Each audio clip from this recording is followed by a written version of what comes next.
All right, welcome back, everyone, to Strange Planet Podcast. And this week's episode is going to be about the third Republican debate, which was this past Wednesday. And it only consisted of 5 candidates now. And I guess there was a little less dodging of questions that was asked by the moderators. And it seemed that the moderators actually had maybe a little bit more control of the debate. And there wasn't as much yelling and back and forth and talking over one another. And there was a few times, I guess, Nikki Haley and Ramaswamy were going at it. And unlike the second Republican debate, the candidates actually had time for a closing statement. And despite maybe Nikki Haley and Chris Christie saying some, somewhat decent things, I don't think any of them on that stage should be president of this country. But what did you guys think? Well, I mean, if I had to pick one of the 5 out there to run for president, whether they won or lost, I might lean on Chris Christie. Okay. Because he's not a Trumper. He was one of the first ones to not be a Trumper. I mean, he seems like a regular Republican and not like a MAGA Republican, where you got like Ramaswamy, who is this over-the-top kind of Trumpian person himself without being Trumpian. I mean, he put on a show tonight, but I wouldn't say he's definitely a candidate that I would pick.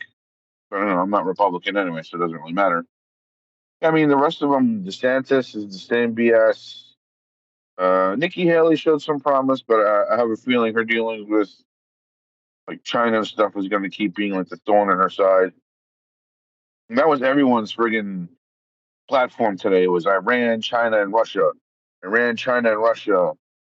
It felt like, everyone just kept saying the same thing. And I don't know what the deal with Tim Scott is, but it sounds like he wants to run a religious fucking country rather than just a regular country. Because all I heard out of his mouth was faith. And I was just like, come on. I mean, don't get me wrong. I'm a faith person myself, but I do believe that there should be a separation between church and state. I mean, we ran to this country for religious freedom, and we should have that be available for everybody, with the understanding that religion doesn't run the government or, the rules in this country. We have, rule of law, and then wherever your religions fit in there, that's where you can practice that in. But, the free country. Yeah, I hear you. Makes sense. What's your take, Rook? Yeah, well, overall, I thought this was a much more structured debate than the previous 2, as you said. The candidates decided, for whatever reason, to listen to the moderators, for the most part, respond to questions. There was a bit of crosstalk at one point between Ramaswamy and Tim Scott. I don't know what that was about, but the camera caught over to Haley them, too. and they were in a side conversation about something. But for the most part, they were well behaved.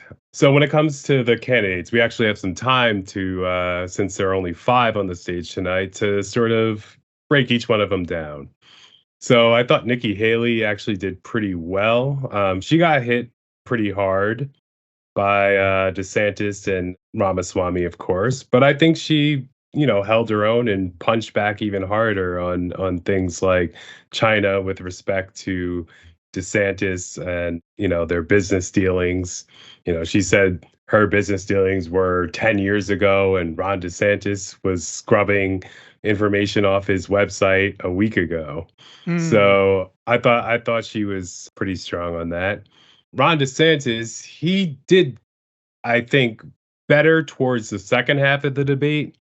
The first half of the debate, I think he needs to stop doing this. He tries to sound, tough and hard, but he always comes off sounding like a little bitch.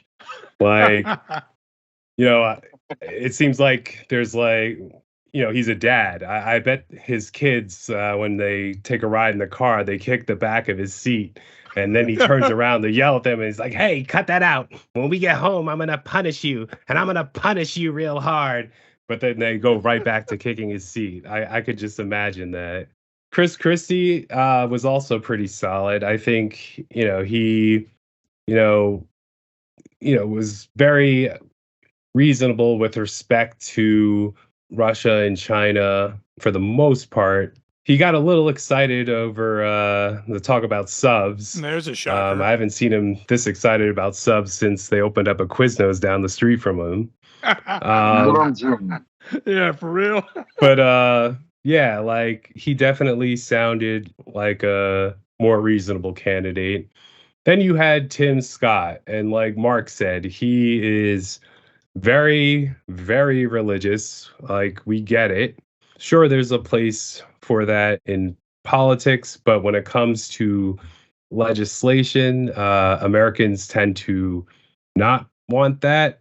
There's, as you said, a long history of separation of church and state, and I feel like his comments are indicative of some intent to dismantle that. I'll say one more thing with Tim Scott. Is his mother single? Because he seems like at every debate he tries to like pimp her out by saying that she's I was raised by a single mom. Like, right? It's like, we get it. Like, seriously, like, and so I think that was all the candidates. Christie, Haley, Scott, DeSantis, and Ramaswamy. And Vivek Ramaswamy. He is insane. He is definitely animated, and he has a lot of strong opinions. I'd say out of the 5 candidates, he probably presents himself most strongly. Whether those views are right or wrong is another thing, but I think he's appears as strongest on that stage, whereas I think Ron DeSantis is at the other end of that spectrum, and Tim Scott, they're kind of more low, as Trump would say, low energy, not as animated and charismatic. Chris Christie and Nikki Haley also have a certain force of personality that I think could be magnetic to Republican voters in a way that, Ron DeSantis and Tim Scott certainly do not have that. But what stood out to me tonight was, just a very warmongery tone when it came to foreign affairs and also domestic affairs. I mean, when you heard their closing arguments, even it was there's a war on, and they weren't talking about foreign wars necessarily. They were talking about a war in this country. And, they're trying to push this narrative that, there's a fight to be had. And let's not forget that our country went through an actual civil war. So when you talk about war between people, that's not a subject that you want to just toss out casually around here. We're still experiencing the ramifications of that conflict today in terms of a lot of social dynamics. So overall, I think good debate. NBC deserves some credit for sort of reining in these candidates and keeping them, for the most part, on track, where they actually got to have closing arguments and even got to say a piece at the end, thanking the audience and Republicans and whatever. But I think that going forward, actually, before I conclude, Ramaswamy, what the fuck was he saying about, his closing argument started off like pretty sane for him. And then he started speculating that Joe Biden was going to drop out of the race. And, that was weird. And that, oh, come on, who are you really running? We know it's not going to be Joe Biden. It's going to be either Michelle Obama or Gavin Newsom from California. Like, he's just like, he went completely off the rails there. And yeah, as long as Joe Biden is alive, he is still going to be running for that office. So I don't know what he thinks he knows, but yeah, he's definitely, that was out of left field there. I agree, and not for nothing, I've always said, even from the first time I've heard that guy speak, that he's absolutely right-wing extremist nuts. You know what I mean? So he's just making shit up. It's very possible there. You know what I mean? He doesn't. He's an election denier. And then that also, you throw that into the mix, And then to make things even more Well, hilarious, that's standard for the Republican Party. yeah, it's par for the course, really. But to make things even more hilarious was the very beginning of the debate when these, candidates are up there and they're going to be questioned various questions on various topics about, how they would rule or what they're going to do. And tell me how when it starts, Vivek starts asking the moderators questions. So I'm like, dude, what are you doing? Like, it just looks so stupid. Yeah, I don't. Did you see that? Because I was like, really? The moderators, I thought, handled it very well, and they're like, all right, well, moving on, because clearly he's not going to answer my question. Oh, gee, he didn't just ask them questions. He literally bashed them. He's like, it shouldn't be you three. It should be like Elon Musk, Joe Rogan, and this other dude. And it's just like that's what have more people viewing this. It's like with you three here, it's like the Democrats would never have like Rush Limbaugh doing that or whoever he said. I didn't remember who he said. But yeah, he was like leaning into them hard, like, not for nothing, but you guys really shouldn't be doing this. We should have all these other celebrities asking us real questions that the people want to hear. It's just like, oh my God. Yeah, but that's the reason why I think he's nuts. What the hell and why the hell would Elon Musk or Joe Rogan be a moderator for something like this? The host from Fear Factor and the owner of Tesla and freaking X or Twitter or whatever the hell it's called now. Like, really? I'm still calling it Twitter. Yeah, me too. Of what he wants to call it. Yeah, like he runs that company into the ground. I'm gonna call it Twitter. Yeah, I still do call it Twitter, to be honest too. But yeah, like I just feel like a lot of what he says, he's just almost starting to rouse shit up. Maybe I don't know if that's his intention, but even some of the questions the moderators asked, he never answered them.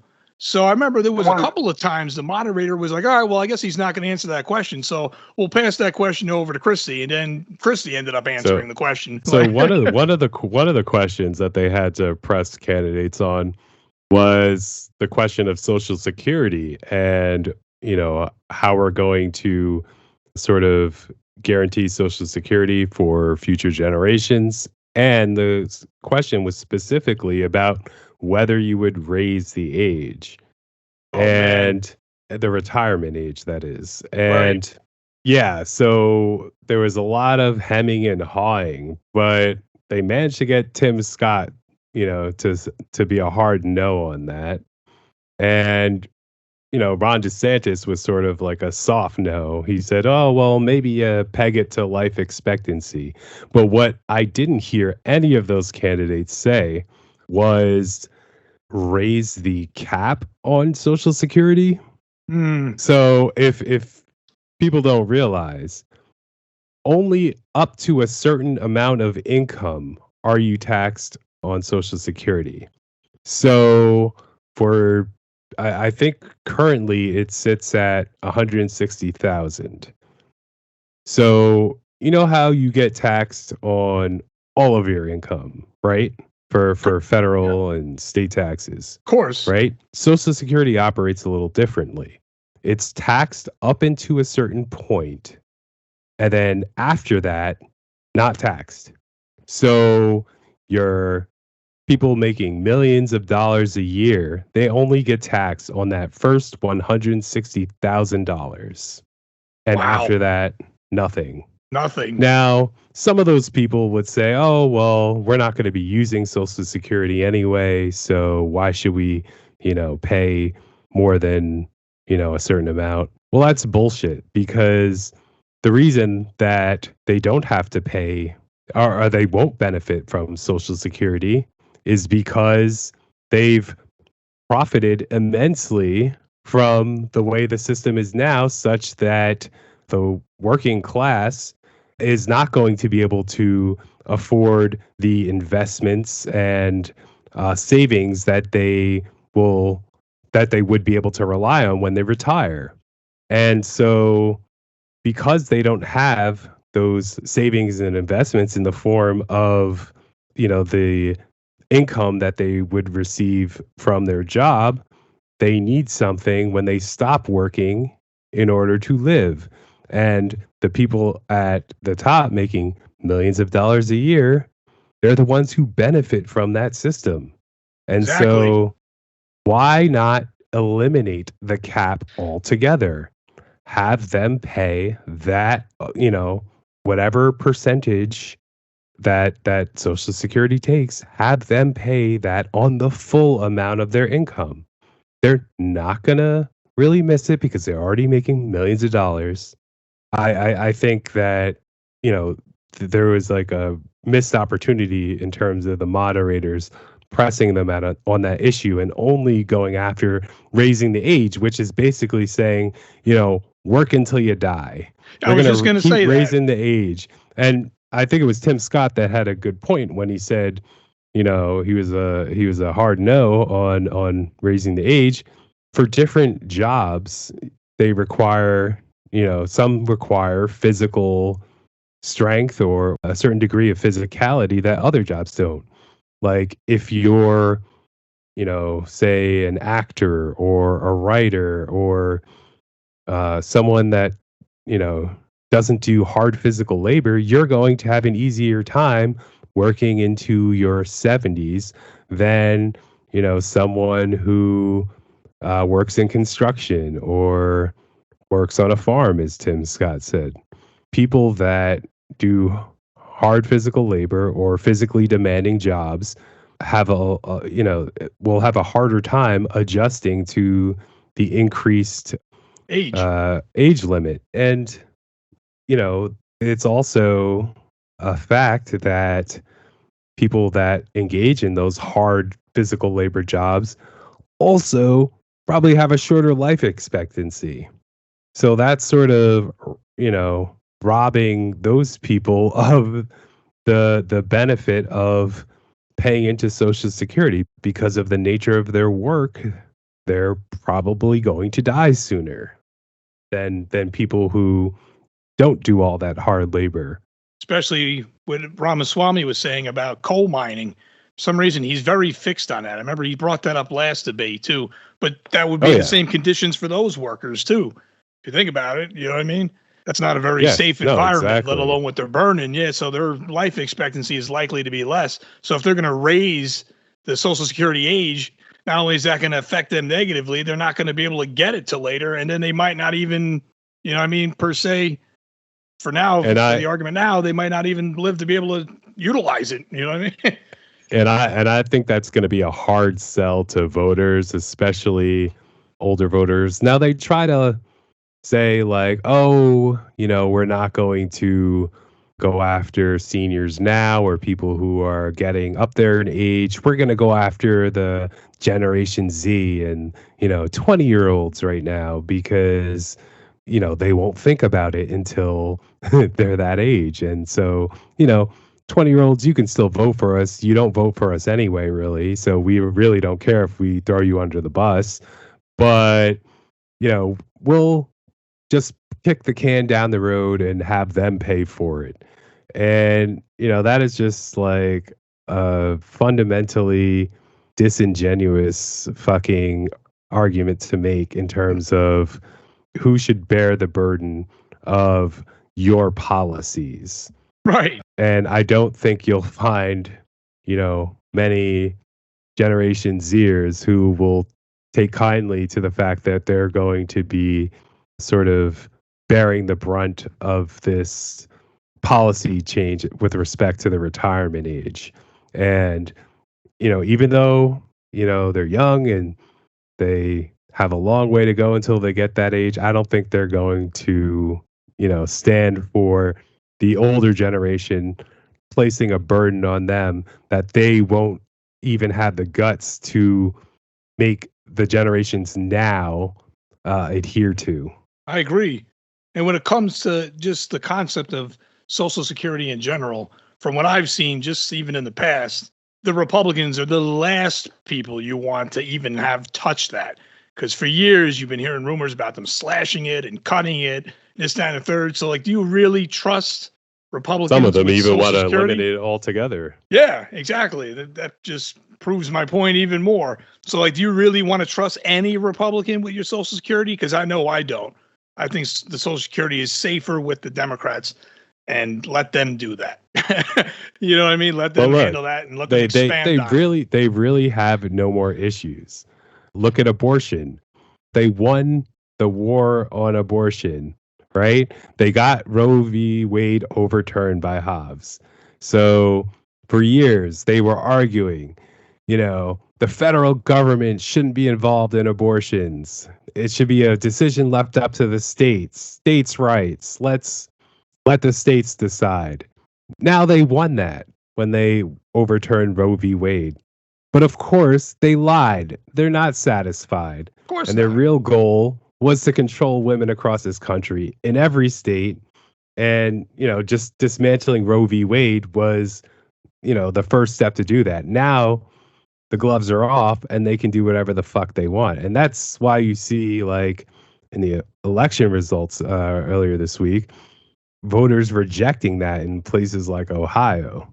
Right. And, now people like Tim Scott, are trying to impose, federal power on states when it comes to abortion, which they claimed wasn't their goal, states' rights. Let the states decide. Federal government shouldn't have anything to do with this. Now they want Congress to pass a law that regulates abortion. Like, no. Like you won the Roe v. Wade thing, okay? Now shut up and let the states decide. Don't bring your draconian policies to places like New York and California and Ohio, which is a middle ground or battleground state. The voters decided that this is what we want to do. Don't bring your fucking controlling conservative quote unquote values. Don't impose that from a federal level to the states that you said for years would have the power to decide themselves. Couldn't agree more. And the real reality about abortion in general, too, like it shouldn't necessarily even be a topic of discussion, because that should be between a woman and her doctor and her family, I guess. You know what I mean? The politics, the politicians, they should have no say in this. You know what I mean? That's an independent decision that a woman has to make. So even like dudes need to shut the hell up on that one realistically. And I think I've said this in prior episodes and stuff, but like, I just don't like. No, well, I mean, I think, men could have opinions on it, and I think they should be allowed to express them. However, they shouldn't be allowed to impose their will as to what to do, what a specific woman should do when it comes to having an abortion. That's her body and her choice. They shouldn't have anything to do with forcing a decision upon that woman. Couldn't agree more. And another thing that also was a top talking point with, I think even the past couple of debates, wasn't just this one earlier this week, TikTok. And I got to say, before I even comment on it, I think one of the funniest takes is the first commercial, like when they went on a commercial break after the debate, was always a TikTok commercial. So tell me how hilarious that really is. It was the same thing at the last debate when they railed against TikTok. The first thing you saw, TikTok commercial. It's so like, I don't get it. Like, it doesn't make any sense to me. Now look, when it comes to TikTok, I am not a fan. Okay. Me neither. I dislike the format. I dislike the lack of attention it kind of engenders in people. They're just swiping from one thing to the next, trying to get that next hit of stimulation from something that's probably stupid and might misinform you about things. That's all it is, misinformation. I'm sure there's some good information in there somewhere, but the fact of the matter is that social media sites, including TikTok, but also things like Facebook, Instagram, whatever, they show you the things that either trigger your emotions or get you to buy things, or both. And so those things aren't necessarily the things that are most healthy for either your mind or you personally. And it is also not healthy when it comes to society. I think a large part of our political divisions come from social media and this sort of algorithm-induced targeting strategy that sort of pushes the extremes on both ends of the political spectrum and feeds information into a feedback loop so that over and over again you're getting inundated by the same information, or misinformation, the same messaging, and over time people just adapt to that, and anything that falls outside of that sort of bubble they view as hostile, and because they're seeing messages that reinforce that, and they're being shown stories and ads that trigger their emotions. And so TikTok is like probably the worst example of that. And anyone can go on TikTok and fucking record some bullshit just to get, views.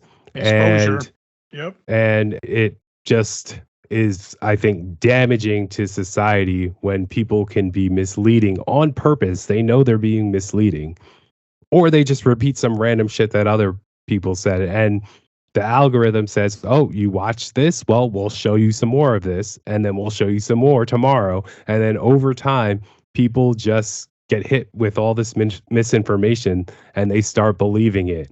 And it starts factoring into their decision making about how they view others and how they view the world. And I think that is dangerous. And it's only going to accelerate with the advent of AI. And it's poisoning the mind of kids.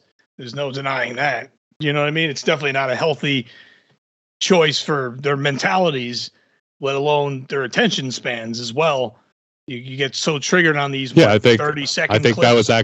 that was actually the one sort of rational expression that came out of Vivek Ramaswamy's mouth, was that it's poison.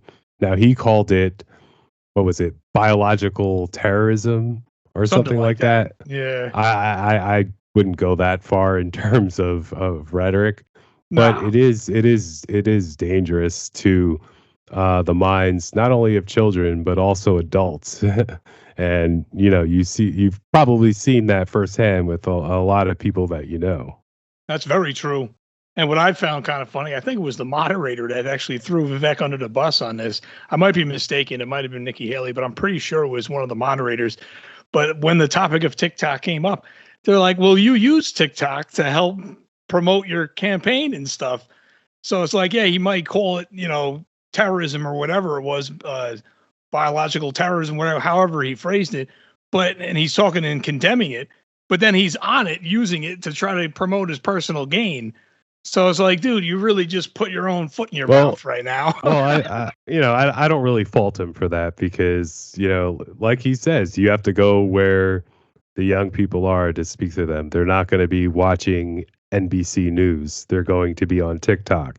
And if they're, sitting on TikTok all day, flipping through videos, then the only way to get your message to them is probably through things like TikTok. That's true. And so you have to go where the people's attention is and try to at least wrest some of it away for just a few seconds. I suppose that, I guess in a sense that does make sense. But at the same time, for his case, it is a little slightly contradictory too. You know what I mean? Well, sure, it may sound strange, but I get where he's coming from on that. What do you think about it, Mark? Well, I mean, having used TikTok before, and I don't use it anymore because it really just sucks your attention to it, regardless of what you're saying. And you're right, Rook. It's designed to feed you what you like. So it'll keep feeding you the same videos over and over and over again, to the point like that's all you're watching.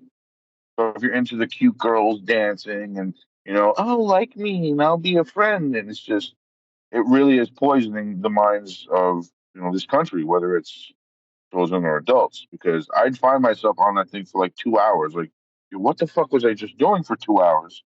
It's definitely something to distract us. And that's something why it's called I think TikTok.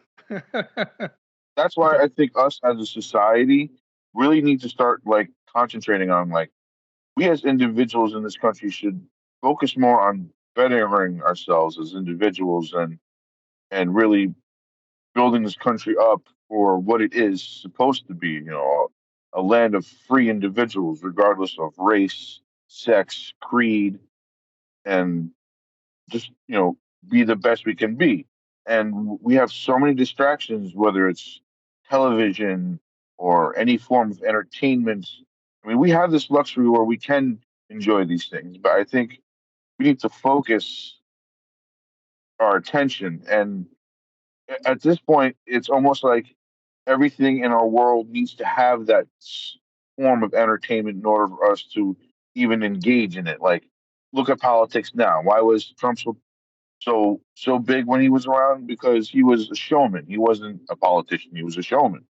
He would perform in front of the camera, and he pretty much just does that now all the time. And it's supposed to be this persona, and you're supposed to like this persona versus like politicians. When you think politicians, you don't think entertaining because politics relatively is very boring. Well, Trump certainly turned that on its head. And Yes. I think he's all about entertainment. No substance, just entertaining. No. Yeah. Trashing his opponents, Shock taking value. down. Yeah, he definitely, politics has always been, to people that are into politics, it's always had its like sporty moments, but Trump just turned it into a death match. And that culture is continuing, at least within the Republican Party. Oh, yeah. And speaking of that clown, Trump, that was another guy missing, obviously, from the debates. Of course, he wasn't there, Well, I mean, he doesn't need to show up because, he's so far ahead in the polls. And at this point, showing up on stage and subjecting yourself to the other candidates sort of puts you on their level. So I think he is just content to coast on his own. He already has the support he needs to win the Republican primary. And so why risk that by going on stage and putting yourself on the level of the other candidates who, at this point, still have no shot? Yeah, that's the way I see it, too, in the end. I mean, Nikki Haley and Chris Christie, they may have said some good things and, may have even had some slightly reasonable, I'll say, approaches at the answers to certain questions the moderators asked. But regardless, overall, I don't think anybody on that stage is really gonna be good enough to actually lead this country. I don't see that.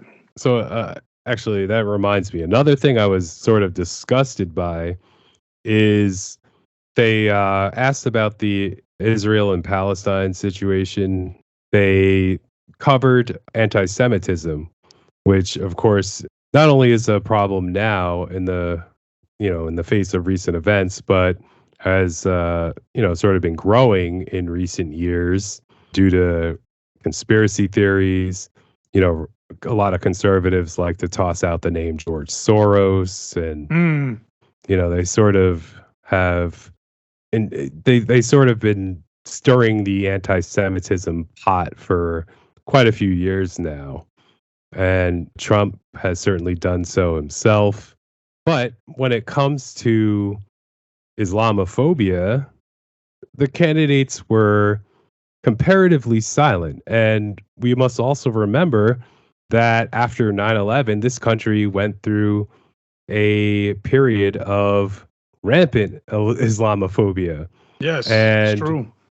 We were attacked by terrorists that came from Arab countries, from countries that are populated by Islamists, and some of them professed that Islam was the reason they were carrying this out.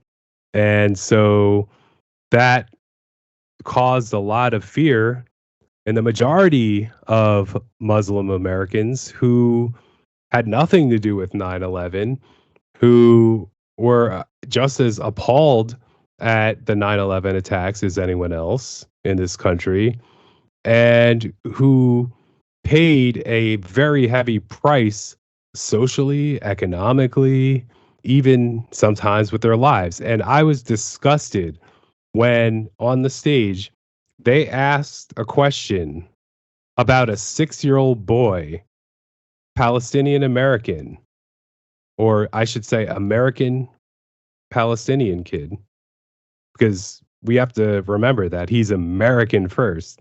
Right. 6 years old. And he was killed due to a hate crime as a result of the recent events in Israel, right? And his mother was stabbed 12 times. The moderator mentioned that in her questioning. Yep. And do you know what the response was on the stage?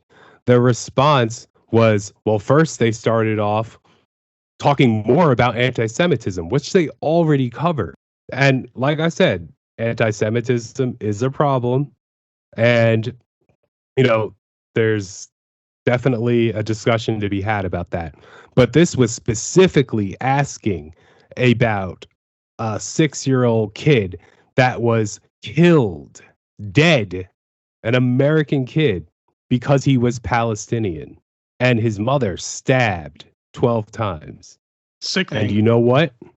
They didn't even mention the kid in their responses at all. No, you're right. None of them. Not one of them. I was fucking disgusted by that.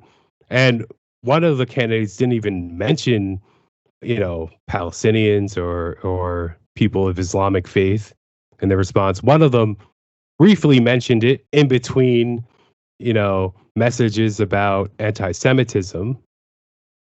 Like, no, you can't do that. Right. Like,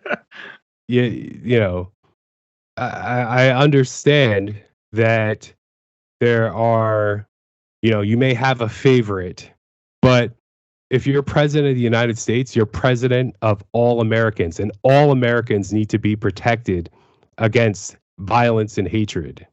No exceptions. Yeah, for real. And not one of those candidates rose to the call of a 6-year-old boy that was killed. No, you're right.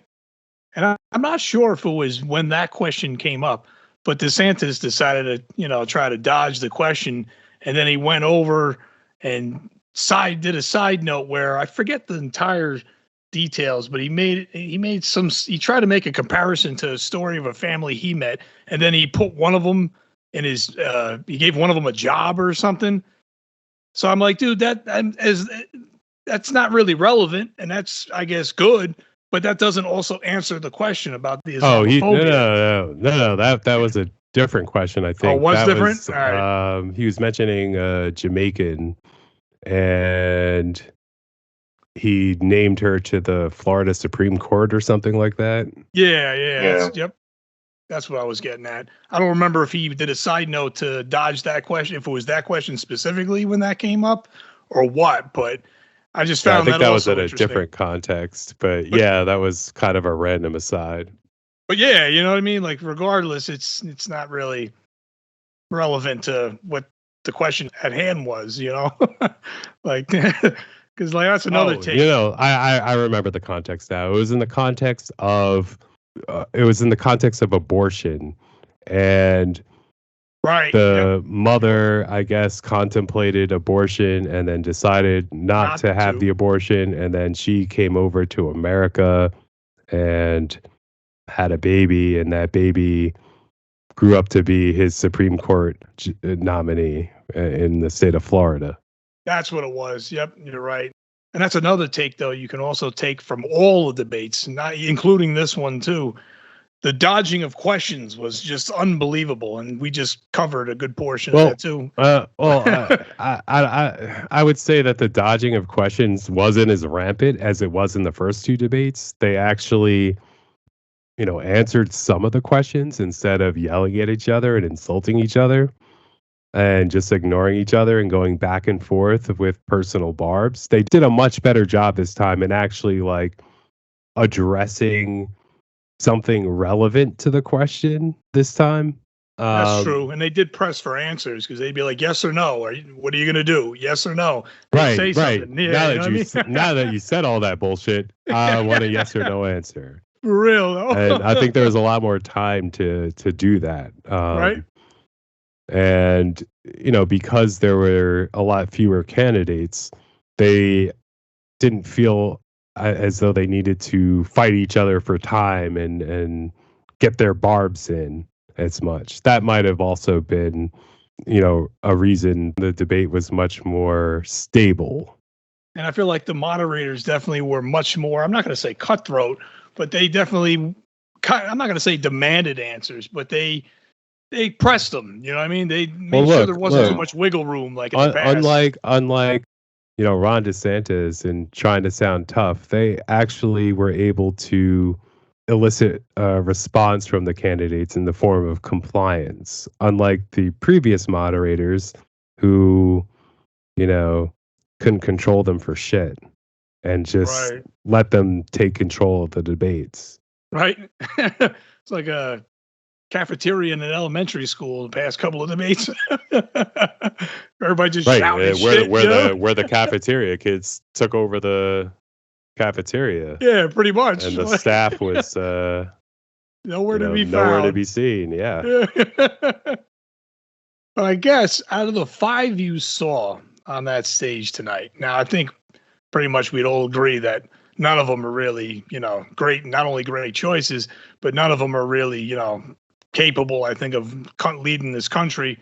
But who do you think probably was the one that stood out of the 5? Well, I would say, like, if you put a gun to my head and I had to vote for one of them, I'd probably vote for Nikki Haley. I think she is the most competent of the candidates, both on domestic and foreign policy, especially. I think she has definitely a very clear view of the foreign policy threats that we face as a country, and I think she has sort of a good idea of how to address them. Now, when it comes to some domestic policy and with respect to Mexico and the drug cartels, yeah, she can get a little, she threw some red meat to the wolves, but overall, I think her experience as Secretary of State, I think, informed her of the real global stakes that are involved in foreign diplomacy. And I think that she has learned a lot from that experience that would help her as a president.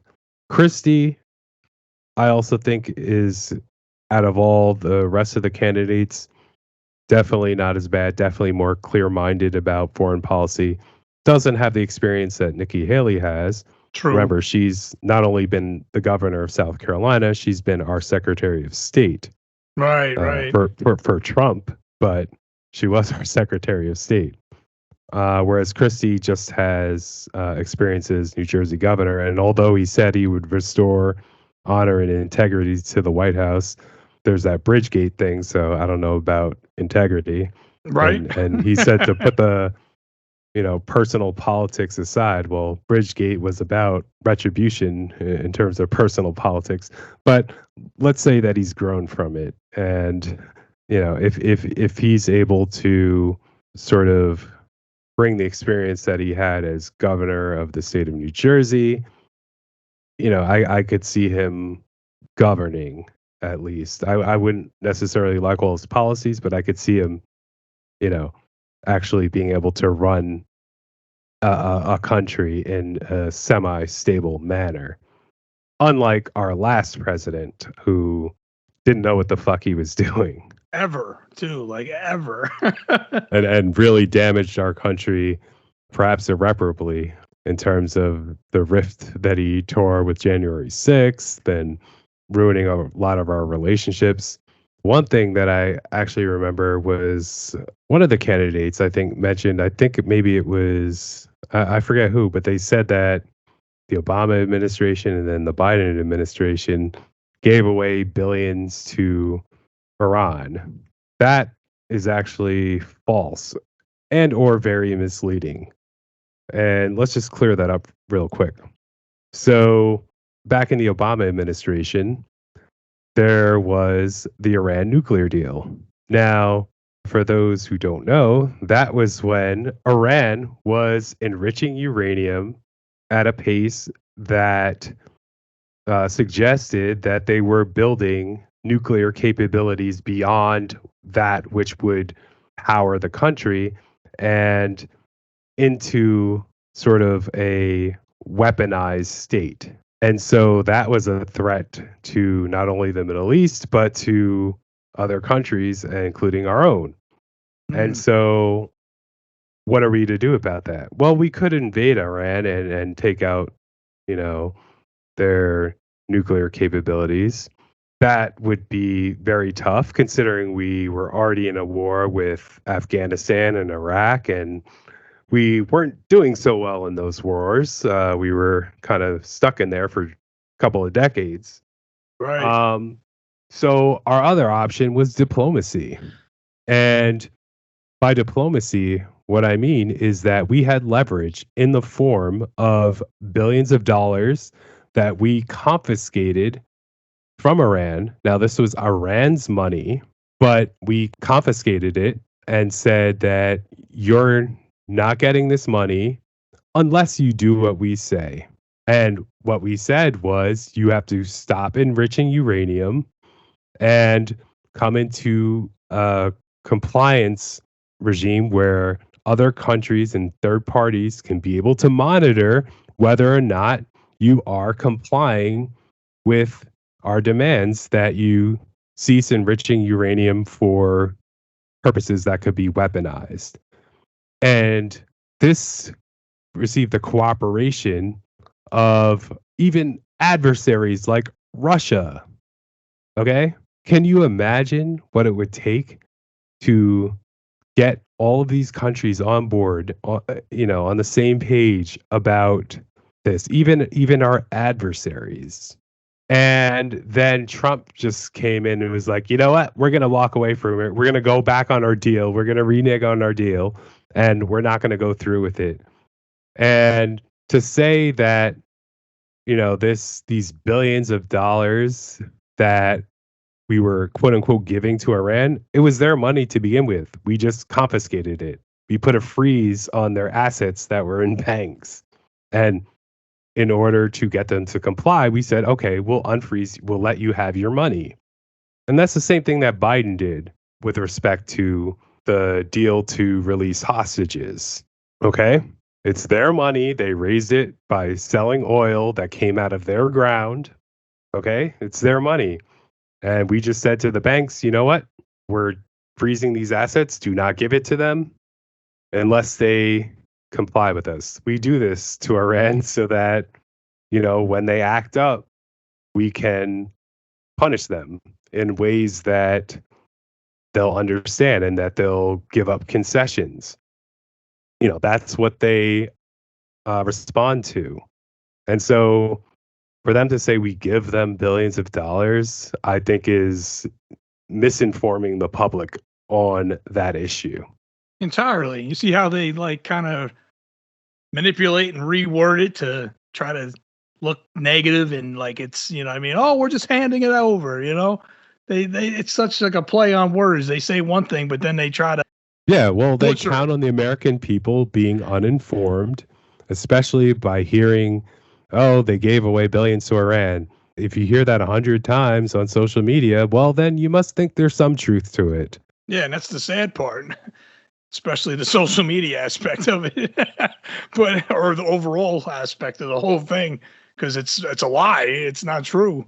Simple as that, Yeah, I mean, if confiscating their money and then extracting concessions in order to give it back to them is giving them money, well then, be honest about, what we actually did rather than trying to mislead the people, because the truth is not on your side. No, and that's the important part out of the whole thing, because the truth always surfaces.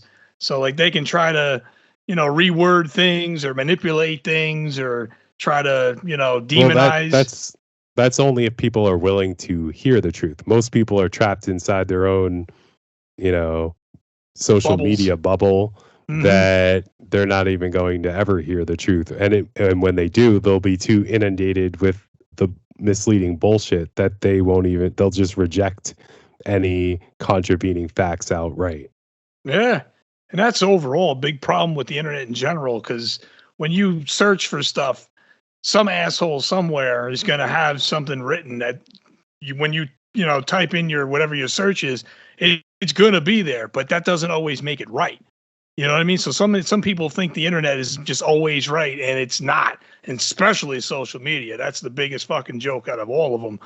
But if you keep searching for, fake news, and you keep searching for things that aren't true, and you type that into the fucking computer, it's gonna likely pull up what you're looking for, but that doesn't make it right. No one types in fake. I want fake news. What they do is that they already have some proclivities. Like if you lean Republican or you lean Democrat, you're going to get things that you like because the social media platforms want you to continue being engaged in that platform. They don't want you to go to another platform. So they give you things that trigger your emotions to get you hooked. It's like almost like putting, if you're in your kitchen and they just dump a whole bunch of candy into the kitchen. Yeah, you could eat some carrots or you could eat some broccoli, but you have a Kit Kat and you have Snickers and you have you have all this, you have like a bunch of this around. You're going to reach for that Snickers or that Kit Kat or Reese's, and you're just going to keep eating it because it's there and it tastes good and it gives you a dopamine hit when you eat it. And yeah, I guess you can chomp on a carrot every once in a while, but it's not gonna, if you're in the environment where you have access to all that sugar, then you're not going to make that a regular part of your diet. And although some candy is good, sometimes in moderation and occasionally, if you form your diet off of it, which is what these social media companies do in terms of extreme and emotion triggering information that is also misleading and very biased, then if you form your diet off of that, then that changes not only your minds, but society as a whole. And I think that's going to be, as I said before, even a greater problem when it comes to being amplified by artificial intelligence and the advances in that. Oh, 100%. Yeah, definitely. And the interesting thing too is there's just like no accountability for any of this. You know what I mean? So these media companies and stuff, they can just, I guess, do this at their own leisure, knowing the harm it's doing to society and people in general.